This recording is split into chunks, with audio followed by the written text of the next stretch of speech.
Batman does great acts in saving the citizens of Gotham from danger. Some of his acts are compiled into segments in this movie. I'm sure you want to see them. Hello, today, Anytime will show you the recap of Batman, Gotham Knight. Spoiler alert, watch out and take care. The anime is divided into different segments about Batman's courageous acts in saving the city of Gotham. In the first segment, titled, Have I Got the Story for You? 4 young kids come to a park to drive their skates. As they finish their play, they sit at the park and talk about Batman. 3 of the 4 of them brag that they have seen Batman before, and they desire to say the story of their meeting with Batman. The first one, Porkchop, says that one day he was skating on the road when a man in black, a great villain, came to meet him.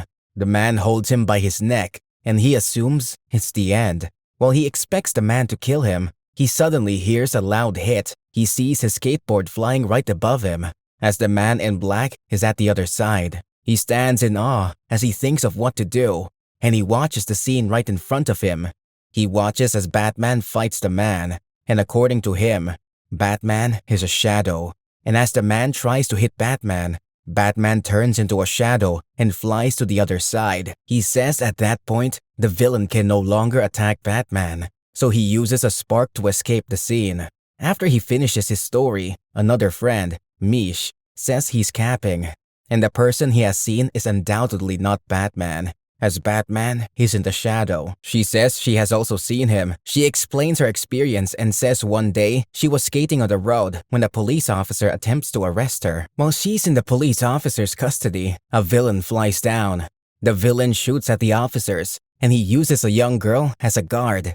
He flies away with the girl. They interrupt that Batman doesn't fly, and she tells them the man isn't Batman, as Batman arrives and brings the girl back. As she continues, she tells them Batman fight the villain repeatedly, and he cuts off the villain's head. At this point, her friends tell her it's a lie, as everyone knows Batman doesn't kill. She says she's only trying to make the story sweeter, and Batman is a bat that flies. As she finishes her story, another of her friends, Dander, says they are all lying as he is the first person to see Batman, and Batman isn't what they have been describing. He isn't a bat, and he isn't a shadow. He narrates his experience. He's at a supermarket with a lot of crowds when a man enters and expresses his wish to rob them.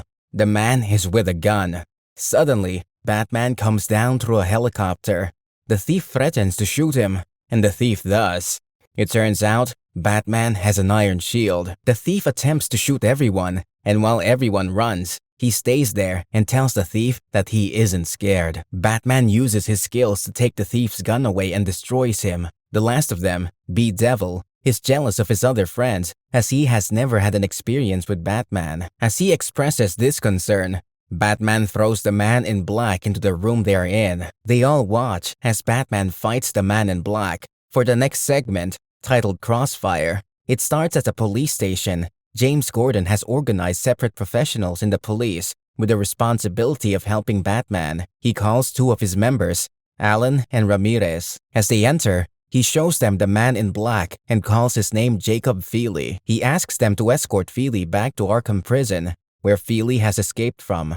Before leaving the office, Alan asks Gordon if he heard that the Russians are planning to attack and says that is what they should be doing as a team rather than escorting and working for Batman. Gordon tells him he will trust Batman with time. As they travel towards Arkham, Alan asks Ramirez if she doesn't feel embarrassed that they are working for a vigilante. Ramirez tells him Batman isn't a vigilante. She expresses that even if Batman is, she's glad to work with him because she can see the city is changing because of him. She tells him that's the reason he doesn't trust Batman is that he didn't grow up in that city, and both of them, who grew up, knew what they experienced. Trust Batman. They get to Arkham, and they drop Feely.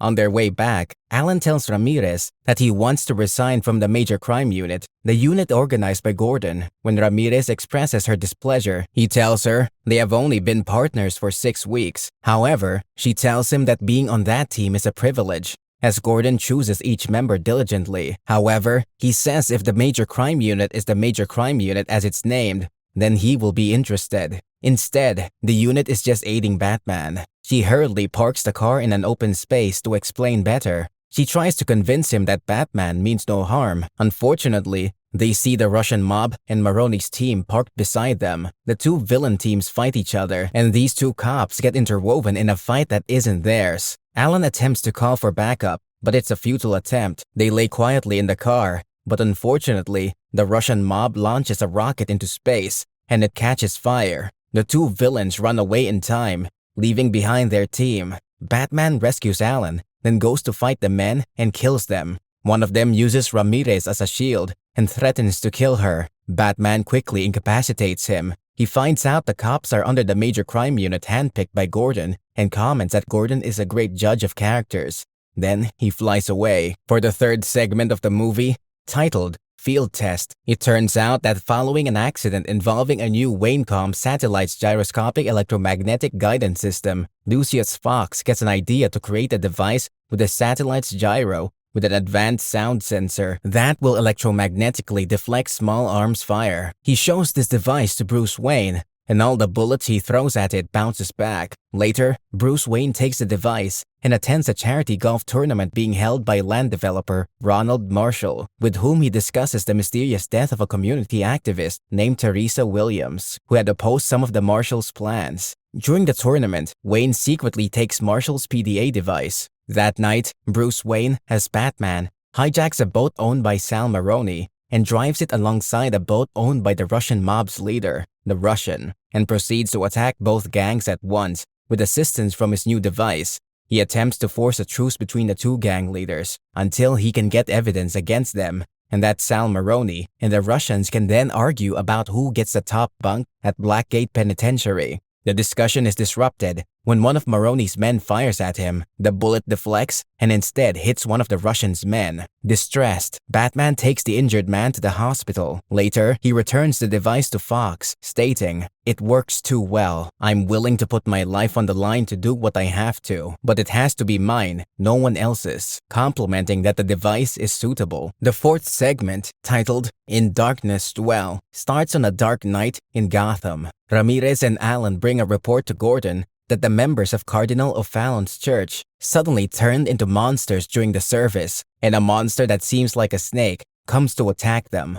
Gordon goes to a tunnel to meet Batman, who tells him that the sudden change is probably the handiwork of Jonathan Crane, aka Scarecrow, a prisoner who escaped from Arkham. He leaves and tells him the monster may not be real, and there have been several kidnappings. He goes to the underworld and asks for the monster. The person who speaks to him tells him they are all monsters there. He says he's looking for the worst one, and he describes Killer Croc. They tell him Killer Croc's mother didn't want him, and they describe where Killer Croc is. He eventually finds Killer Croc, and during their fight, Killer Croc bites him. His sight gets blurry, and he finds out Killer Croc has been infected with Scarecrow's fear toxin, and he has transferred it to him. He calls Gordon for backup, but he keeps fighting. He fights until he defeats some of the men, and he finds out everyone there has been infected with fear toxin. He finds Scarecrow and attacks him, but Scarecrow escapes. Gordon arrives to help him, but he refuses and says maybe next time. The next segment,